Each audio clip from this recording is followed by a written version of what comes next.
ధనుసు రాశి వారికి ఈ వారం చాలా బాగుందని చెప్పొచ్చు. ఉద్యోగాల్లో మంచి మార్పు చోటు చేసుకుంటుంది. కష్టే ఫలి అన్నట్టుగా కష్టపడిన దానికి ప్రతిఫలం లభిస్తుంది. మంచి ప్రమోషన్స్ వస్తాయి. విదేశాలకు వెళ్ళాలనుకునే వారికి ఈ వారం ప్రయత్నించవచ్చు. బంధువులతో కలిసి సరదాగా గడుపుతారు. అయితే వ్యాపార పరంగా అంత అనుకూలంగా లేదు. కష్టపడిన దానికి ప్రతిఫలం తక్కువగా ఉంటుంది. అయితే మనం మంచి చేసే భవిష్యత్ బాగుంటుంది అనే దృష్టిలో మీరు చూస్తారు. ఎప్పుడూ మంచి చేయాలి, నలుగురికి ఉపయోగపడాలి అని ఏదైతే ధోరణి ఉందో అది మిమ్మల్ని కాపాడుతుంది. ఎవరికి అప్పు ఈ వారం ఇవ్వకండి. ఇస్తే తిరిగి వచ్చే పరిస్థితి లేదు. కాబట్టి డబ్బు విషయంలో కొన్ని జాగ్రత్తలు తీసుకోవాలి.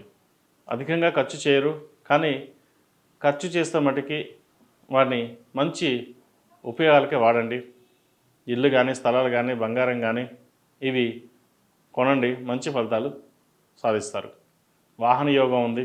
అలాగే పుత్ర సంతానం ఉన్నవారికి వారి భవిష్యత్తు ఈ వారం బాగుంటుంది. మంచి అభివృద్ధిలోకి వస్తారు.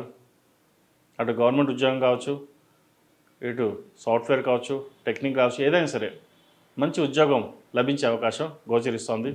వారి గురించే ఎప్పుడూ దిగులు పడుతుంటారు. పిల్లల భవిష్యత్తు ఏంటి, అబ్బాయి భవిష్యత్తు ఏంటి అని. కానీ అబ్బాయి భవిష్యత్తు మటుకి ఈ వారం బాగుందని చెప్పవచ్చు. జీవిత భాగస్వామితో చిన్నపాటి కలహాలు ఉన్నా కూడా అవి సమస్య పోతాయి. దైవ దర్శనాలు, ఆధ్యాత్మిక కేంద్రాలు దర్శించుకుంటారు. విష్ణు సహస్రనామం పఠించడం, విష్ణు ఆలయ దర్శనం చేసుకోవడం ఎంతో మేలు చేకూరుతుంది. అలాగే ఈ రాశిలో జన్మించిన స్త్రీలకు వృత్తిపరంగా, వ్యాపారపరంగా మంచి అనుకూలమైన పరిస్థితులు గోచరిస్తున్నాయి. భాగస్వామి వ్యాపారాలు కొన్ని ఇబ్బందులు పెడతాయి. అయితే లాభాలు మటుకు బాగుంటాయి. మీరు ఆశించిన లాభాలు ఈ వారం చూసే అవకాశం గోచరిస్తోంది. కన్స్ట్రక్షన్ ఫీల్డ్లో ఉన్నవారు, కొత్తగా కన్స్ట్రక్షన్ ప్రారంభించాలనుకునే వారికి కొంత ఆగి ముందుకు వెళ్ళడం చెప్పదగినది. అలాగే చార్టెడ్ అకౌంట్స్, సాఫ్ట్వేర్ రంగంలో ఉన్నవారికి, ఫైనాన్షియల్ సెక్టర్లో ఉన్నవారికి, వైద్య వృత్తిలో ఉన్నవారికి ఈ వారం బాగుందని చెప్పొచ్చు. చేయి జారిపోయిన కొన్ని ప్రాజెక్టులు ఏవైతే ఉన్నాయో మళ్ళీ వెనక్కి వస్తాయి. రాదు అనుకున్న ప్రాజెక్టు చేతికి వస్తుంది. కాబట్టి ఈ వారం మొత్తం మీద స్త్రీలకి ఈ వారం బాగుందని చెప్పచ్చు. ఆరోగ్యవంతమైన వాతావరణం ఈ వారం నెలకొంటుంది. బంధువులతో కలిసి సరదాగా గడుపుతారు. అయితే నరదిష్టి అధికంగా ఉంటుంది. మీ దగ్గర ₹1,00,000 ఉంటే 10 లక్షలు ఉన్నాయనుకుంటారు. ధనానికి ఎక్కువ వెనకాడకుండా ఖర్చు చేస్తారు. అది నలుగురు బాగుండాలి అనే ధోరణిలో మీరు ఉంటారు. మీకు డబ్బు ఎక్కువైంది అందుకే ఖర్చు పెడుతున్నారని వాళ్ళు అనుకుంటారు. కాబట్టి డబ్బు విషయంలో ఖర్చు పెట్టేటప్పుడు ఎదుటి వాళ్ళని దృష్టిలో ఉంచుకుని వాళ్ళకి అవసరమా కాదా ఆలోచించి ఖర్చు పెట్టండి. ఖర్చు పెట్టడం తప్పు కాదు. పెట్టేటప్పుడు ఎదుటి వాళ్ళ స్వభావాన్ని దృష్టిలో పెట్టుకుని ఖర్చు పెట్టడం అనేది చెప్పదగినది. విదేశీ వ్యవహారాలు అనుకూలిస్తాయి. విద్యార్థులకు మంచి భవిష్యత్తు ఉంది. ఎగ్జామ్స్ దగ్గర పడుతున్నాయి.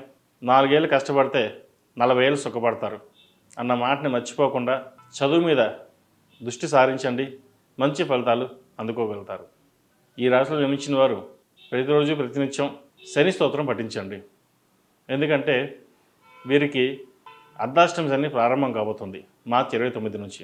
సో ప్రారంభం అయ్యే కంటే ప్రారంభానికి ముందే మనం చిన్న చిన్న రెమెడీస్ చేసుకోవడం చెప్పదగినది. అఘోర పాశుపత హోమం చేయించుకోవడం, శనికి తైలాభిషేకాలు చేయించుకోవడం, ముఖ్యంగా మనం ఎన్ని చేయించినా మనగా రోజు చేసుకోవడం అనేది చాలా ముఖ్యం. కాబట్టి నవగ్రహాలలో శనీశ్వరుడికి రోజుకి 54 సార్లు లేదా 108 సార్లు పఠించండి. మంచి ఫలితాలు ఉంటాయి. అలాగే విద్యార్థులు ముఖ్యంగా మేధా దక్షిణామూర్తి స్తోత్రాన్ని పఠించండి. దానివల్ల మంచి ఫలితాలు సంప్రాప్తిస్తాయి. లేకపోతే నవగ్రహాలలో గురు స్తోత్రం పఠించండి. 11 సార్లు, 21, 54 మీకు తోచింది. పొద్దున కాలేజీకి వెళ్ళేటప్పుడు ఇది పఠించండి. మంచి ఫలితాలు సంప్రాప్తిస్తాయి. ఈ రాశి వారు ప్రతిరోజు ప్రతినిత్యం ఓం నమో నారాయణ ఉత్తరతో దీపారాయణ చేయండి. అలాగే వ్యాపార ప్రదేశంలోనూ ఇంట్లోనూ గుగ్గిలం వేయండి. ముఖ్యంగా దానివల్ల నరదిష్టి ఏమైనా ఉంటే తొలగిపోతుంది. మనశ్శాంతి ప్రశాంతంగా లభిస్తుంది. అలాగే ఈ రాశిలో జన్మించిన వారికి కలిసి వచ్చే సంఖ్య 5, కలిసి వచ్చే దిక్కు తూర్పు, కలిసి వచ్చే రంగు తెలుపు.